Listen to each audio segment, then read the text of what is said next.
Dan yang ini saudara, kami mendapatkan rekaman CCTV saat pelaku dan korban ini bersama-sama masuk ke dalam apartemen sebelum peristiwa pembunuhan terjadi.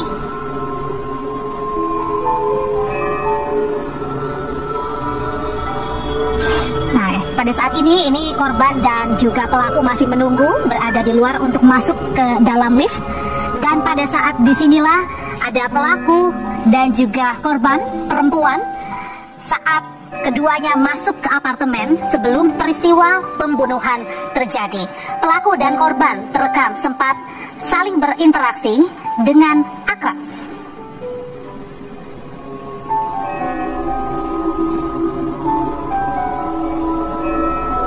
Pak Panji, pertanyaan pertama, kami sudah dapatkan rekaman CCTV saat pelaku masuk ke dalam apartemen bersama korban. Berarti ini sebelum peristiwa pembunuhan terjadi dan artinya antara korban dan pelaku sudah saling kenal lama.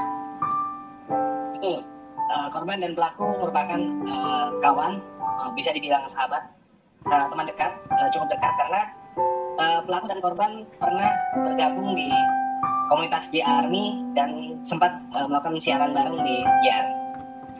Oke, nah siapa pelaku ini, Pak? Pelaku dengan inisial R, umur 36 tahun. Latar belakangnya siapa?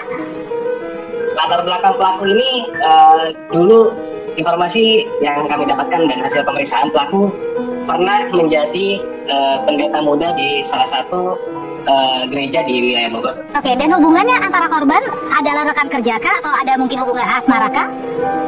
Oh, untuk hubungan asmara tidak ada. Oke. Untuk korban dengan pelaku itu merupakan rekan ataupun teman kerja, teman siaran bareng di J-Army. Oh, oke. Jadi keduanya siaran bareng, makanya itu ada apa pada saat bersih tegang itu pada saat ngobrolin tentang podcast begitu ya kalau tidak salah ya, Pak? Untuk bersih tegang itu tidak ada, Mbak. Jadi itu keterangan awal dari pelaku. Setelah kami lakukan pendalaman, pelaku ini memang sudah merencanakan pembunuhan terhadap korban. Oke, lalu apa motifnya, Bapak? Motifnya adalah sakit hati karena pelaku merasa dihianati oleh korban karena korban pernah berjalan bersama salah satu yang pelaku anggap musuh pelaku begitu. Musuh dalam artian adalah berarti yang tidak sama sejalur begitu ya, bukan rekannya gitu. Sejalan, betul. Shalom saudara terkasih dalam Tuhan Yesus Kristus. Senang kembali berjumpa dengan saudaraku pada saat ini. Saya berdoa setiap saudara dipelihara oleh Tuhan kita Yesus Kristus. Roh, jiwa, dan tubuh saudara dipelihara sempurna. Amin. Nah saudaraku, pada saat ini, hari-hari ini ya, kita dikejutkan oleh seorang yang oknum lagi, saudara, oknum pendeta yang viral di media sosial. Dia menghabisi rekannya sendiri. Waduh, ini benar-benar miris ya.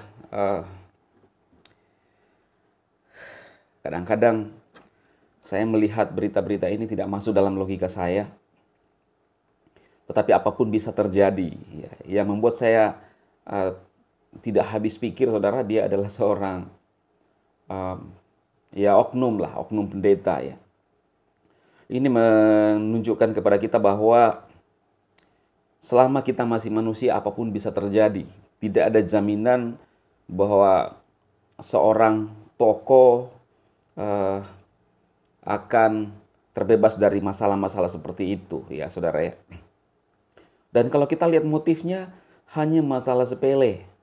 Saya melihat dari berita-berita, kemudian juga sesuai dengan hasil pemeriksaan, ya, ternyata hanya masalah sepele, sakit hati, karena wanita ini yang dibawa ke apartemennya dia ini, wanita ini teleponan dengan musuhnya dia, musuhnya si oknum pendeta ini, lalu sakit hati. Nah ini kan masalah yang sangat sepele ya, saudara ya, kalau kita lihat. Karena itu penting sekali untuk namanya ada pengampunan. Ya. Secara tidak kebetulan juga, saudara, hari-hari ini saya menyuarakan, memberitakan firman Tuhan kepada saudara dari channel ini khususnya bagaimana kita harus mengampuni. mengampuni sesama kita, musuh-musuh kita. Jangan saudara berkata bahwa oh saya adalah seorang pendeta. Tidak, kita nggak bisa, tidak ada jaminan bahwa seorang pendeta ya juga bisa terbebas dari semuanya itu, saudara.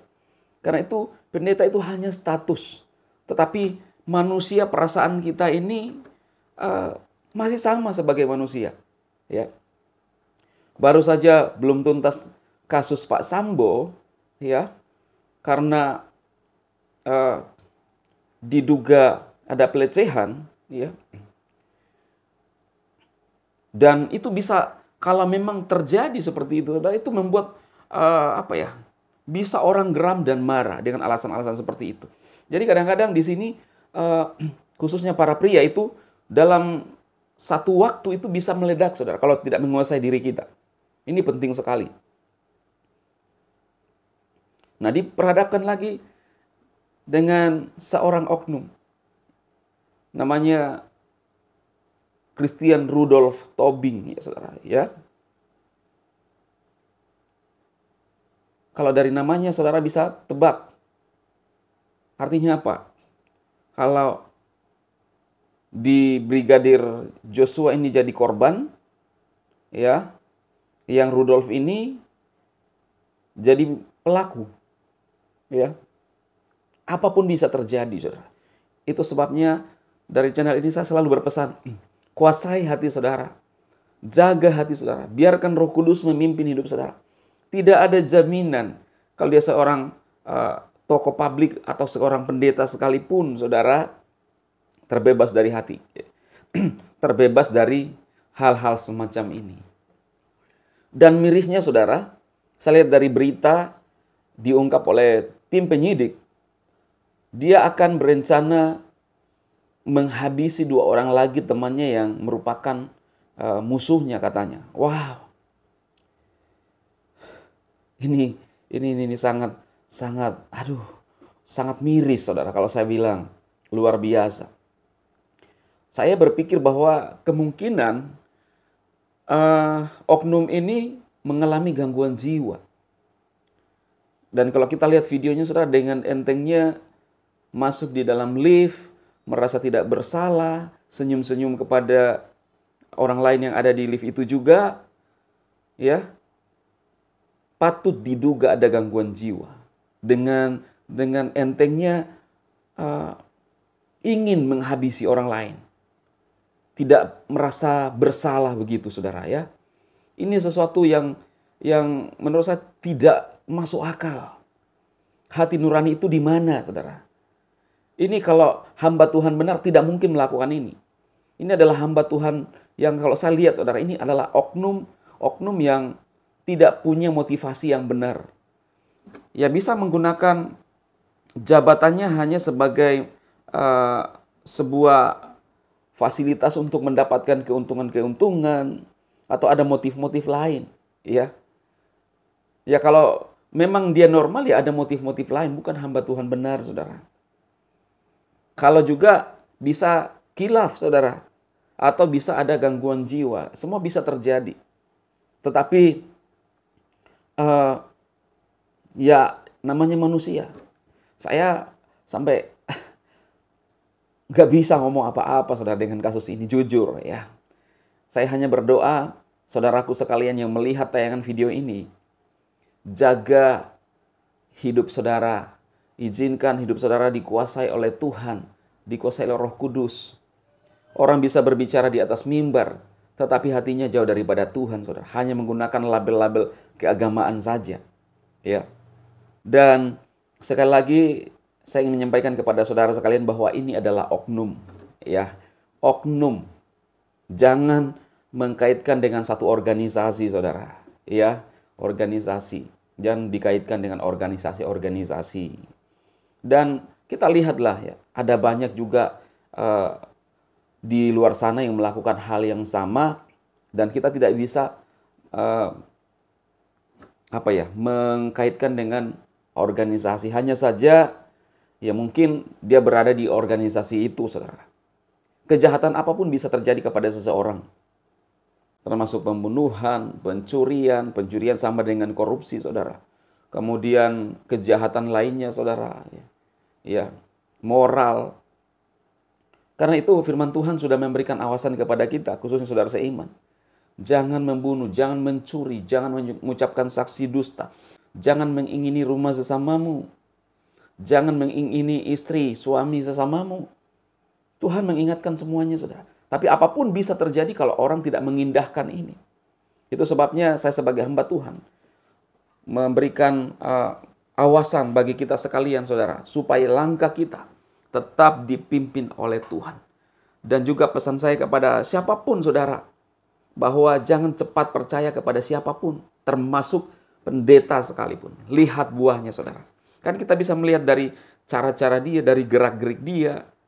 Kalau kita lihat oknum ini waktu dia berada di dalam lift, itu sudah seperti gelisah, saudara. Sudah gelisah, tidak tenang, ya. Harusnya si wanita ini bisa peka, tapi juga masih nekat masuk di dalam kamar apartemen, ya saudara, ya. Ini luar biasa. Jangan cepat percaya orang. Ini pesan saya. Kejahatan bisa terjadi kapan saja dan siapapun bisa melakukan itu. Semoga video ini bermanfaat bagi saudara sekalian. Saudara bisa men-share untuk juga menolong saudara kita yang lain supaya bisa mendapatkan pencerahan dari apa yang saya sampaikan. Tuhan memberkati saudaraku dan Tuhan memberkati saudaraku sekalian. Amin.